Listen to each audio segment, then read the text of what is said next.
You know, it's in no way hyperbolic to say that in Virginia, the battle lines are being drawn between residents who understand and respect the inherent right to keep and bear arms and the Democrat-dominated government, which will soon vote on numerous bills to attack that very right.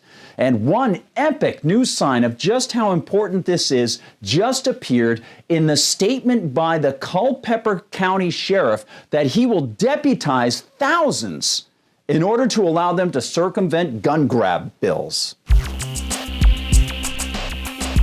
Hi everyone, I'm Gardner Goldsmith for MRC-TV, and as I reported last week, and as MRC-TV's Eric Shiner discussed with OAN's Graham Ledger the next day, the Democrat-held Virginia legislature has seen numerous politicians introduce a fusillade of flagrantly anti-constitutional bills that would strip people of their arms and of their inherent right to keep and bear those arms. But as Allison Brophy Champion writes for the Culpeper Star Exponent, Culpeper County Sheriff Scott Jenkins announced last week that he will negate statutes that he feels infringe on gun rights by doing this, deputizing thousands of people. Said Jenkins to the 7-member county board, all of whom, by the way, voted to favor a resolution declaring Culpeper a Second Amendment constitutional county, the right to bear arms. Some believe that the Second Amendment gives us that right, when in fact it's a God-given right. If you don't believe in God, it's a law of nature that every creature can defend their lives from threats. And while some might justly criticize the sheriff for not openly promising to defy enforcement of unconstitutional laws, he is nullifying them in another way, one that will cause collectivist anti-rights politicians no end of vexation. If the legislature decides to restrict certain weapons I feel harm our community, I will swear in thousands of auxiliary deputies in Culpeper. There's no limit to the number of people I can swear in. Personally, I don't think some of the bills that are proposed will pass. I don't think we're that far left in Virginia. But the fact that the Democrat majority in both houses and unctuous Governor Ralph Man of a Thousand Faces Northam are more than willing to propose or advocate this shocking new wave of anti-rights bills is illuminating and foreboding. In fact, website thenationalist.com just offered a powerful overview of the battlefield that Virginia collectivists are readying through their government machine. The machinery that has proven to be the most deadly enemy to life and rights and human dignity in world history. Now, here are just 3 of the major examples. Senate Bill 16 would make possession of semi-automatic rifles with a fixed capacity of more than 10 rounds illegal, and would additionally prohibit possession of any rifle with a pistol grip or second-hand grip. Threaded barrels on both pistols and rifles would also be banned. Pistols with detachable magazines would be subject to a weight limit of 50 ounces. This proposal effectively outlaws the private ownership of AR-15s. They would be seized by law enforcement officers.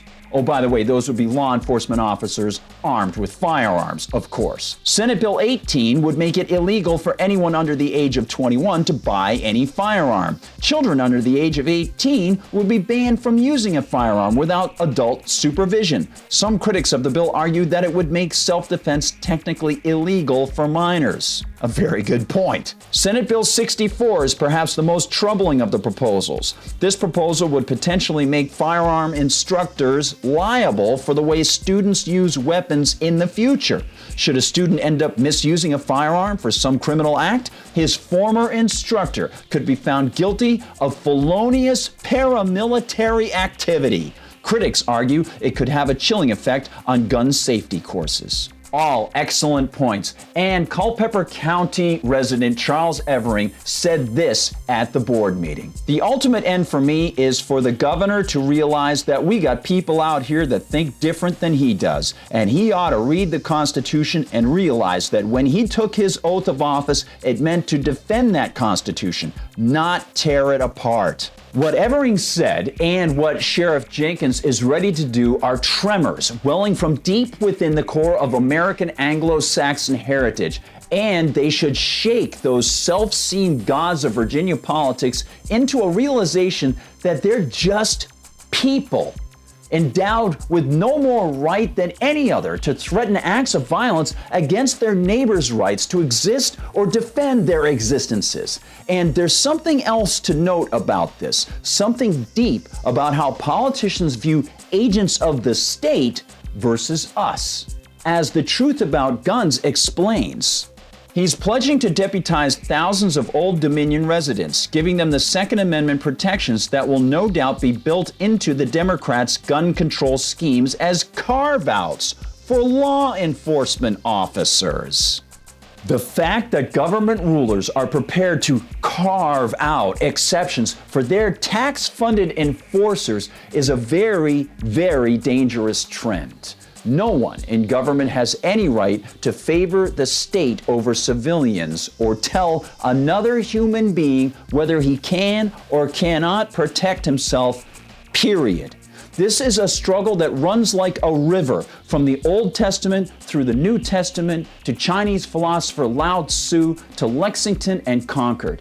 And it is the struggle that led to William Penn being acquitted of a so-called speech crime in 1670 London, thanks to jury nullification. The idea that the jury can decide that a person is not guilty if the jury believes that the government is wrong. In fact, Penn's case even led to a connected case, establishing in practice the idea of habeas corpus, wherein the government can't hold suspects indefinitely. They have to bring them to court and show that they've got evidence against them. The final stands that people can make against tyrannical state practices are armed defense and these just before armed defense: nullification through juries and through people within the smaller governments saying they will not comply to the orders of the larger governments. So what Sheriff Jenkins is doing is extremely important, and it indicates to us just how tight this struggle is. Hopefully, we'll be able to get word to other people about what is happening, about this collectivist attack on natural rights that goes back centuries. We need to tell other people about this. We need to share the videos. If you have the opportunity, please do so. Don't forget, if you're watching on YouTube, like and subscribe. Hit the bell because that's supposed to tell you when new videos appear. And also, if you can, head over to MRCTV.org because, as I've mentioned before, we always have great information at MRCTV.org, and sometimes we just don't have the opportunity to make videos for all of those articles. Thank you so much for watching. We'll keep tabs on this and many of the other things that are happening in Virginia as the months progress. For MRC TV, I'm Gardner Goldsmith.